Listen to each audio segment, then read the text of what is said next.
اللہ والحمد للہ والصلاة والسلام علی رسول اللہ، اما بعد۔ دوستو اور بھائیو، رمضان کا مہینہ بہت ہی مقدس اور بابرکت مہینہ ہے۔ اس کے اندر 3 عشرے ہیں اور ایک عشرہ 10 دن کا ہوتا ہے، یعنی 10 دن کے مجموعے کو عشرہ کہا جاتا ہے، اور اسی طرح تقریباً 3 یہ مجموعے 3 عشرے اس رمضان کے اندر ہوتے ہیں۔ اب ایک اس کے اندر تقسیم کی جاتی ہے، اس کے بارے میں آپ کو بتانا چاہتا ہوں کہ جس طرح رمضان کے 3 عشرے ہیں، اسی طرح 3 طرح کی تقسیم ہے، یعنی 3 قسمیں بیان کی گئی ہیں کہ پہلا عشرہ جو ہے وہ رحمت کا عشرہ ہے، دوسرا عشرہ جو ہے وہ مغفرت کا عشرہ ہے، اور تیسرا عشرہ جو ہے وہ آگ سے نجات کا عشرہ ہے۔ تو دوستو اور بھائیو، میں آپ کو بتانا یہ چاہتا ہوں کہ یہ جو تقسیم ہے یہ بالکل غلط اور اللہ کے ساتھ ناانصافی والی تقسیم ہے۔ وہ اس لیے کہ جب ہم کہتے ہیں کہ پہلا عشرہ رحمت کا عشرہ ہے، تو اس کا مطلب یہ ہو جاتا ہے کہ پہلا عشرہ رحمت کا ہے، دوسرا اور تیسرا عشرہ رحمت کا نہیں ہے۔ جب ہم کہتے ہیں کہ دوسرا عشرہ مغفرت کا ہے، تو اس کا مطلب یہ ہو جاتا ہے کہ پہلا اور تیسرا یہ اللہ تعالیٰ کی مغفرت کا عشرہ نہیں ہے، اس میں اللہ تعالیٰ معاف کرتا نہیں ہے یا کر سکتا نہیں ہے، یہ ایک اللہ پر بہتان ہے۔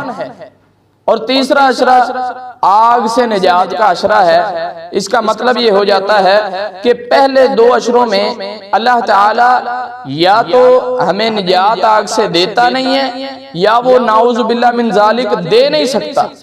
یہ ہماری ترتیب ہے، یہ ہماری تقسیم ہے، جو کہ سراسر سنت کے خلاف، بلکہ ہر بندے کے ذہن کے خلاف، اور اسی طرح اللہ پر بہت بڑی بہتان بازی ہے۔ اس لیے ان چیزوں سے بچنا چاہیے، یہ کوئی تقسیم نہیں ہے۔ اگر پہلا عشرہ رحمت کا ہے تو کیا اللہ تعالیٰ دوسرے اور تیسرے عشرے میں رحمت نہیں کرتا؟ کیا اللہ تعالیٰ غیر رمضان میں، رمضان کے مہینے کے علاوہ جو 11 مہینے ہوتے ہیں، کیا اس میں اللہ تعالیٰ رحمت نہیں کرتا؟ اور دوسرا عشرہ مغفرت کا ہے، کیا اس سے پہلے یا اس کے بعد اللہ تعالیٰ مغفرت نہیں کرتا؟ کیا اللہ تعالیٰ مغفرت کرنے پر قادر نہیں ہے؟ اس لیے یہ سوچ سمجھ کے بات کرنی چاہیے کہ ہم کیا بات کر رہے ہیں۔ ہمیں بات وہ کرنی چاہیے جو کم از کم نبی علیہ السلام کی سنت کے، ان کے طریقے کے، شریعت کے خلاف نہ ہو، اور اس میں کسی قسم کی کسی شخصیت پر، کسی ذات پر، کسی ہستی پر بہتان بازی نہ ہو۔ جو رمضان کا آخری عشرہ ہے وہ ہے جی نجات کا عشرہ۔ کیا اللہ تعالیٰ رمضان کے پہلے 2 عشروں میں کسی کو نجات دینے پر قادر نہیں ہے؟ ضرور قادر ہے، بلکہ اللہ تعالیٰ تو یہ اعلان کرتے ہیں ہر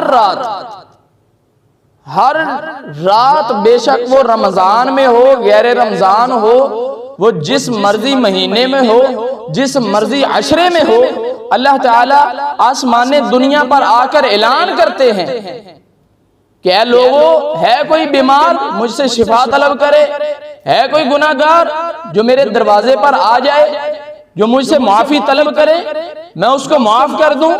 اللہ تعالیٰ یہ اعلانات کر رہے ہیں، اور ہم اللہ سے کہہ رہے ہیں کہ نہیں، اللہ تو جو ہے نا وہ رمضان کے تیسرے عشرے میں آخری 10 دنوں میں صرف نجات دیتا ہے، باقی پورا مہینہ یا پورا سال نجات نہیں ہو سکتی۔ یہ بات بہت ہی غلط ہے، اس لیے ان چیزوں سے پرہیز کرنا چاہیے۔ اللہ سے دعا کرتے ہیں کہ اللہ ہمیں سنت نبوی کے مطابق اپنی زندگی بسر کرنے کی توفیق عطا فرمائے۔ اللہ تعالی ہمیں دین حنیف کو سمجھنے، اس پر عمل کرنے اور دوسروں تک پہنچانے کی توفیق عطا فرمائے۔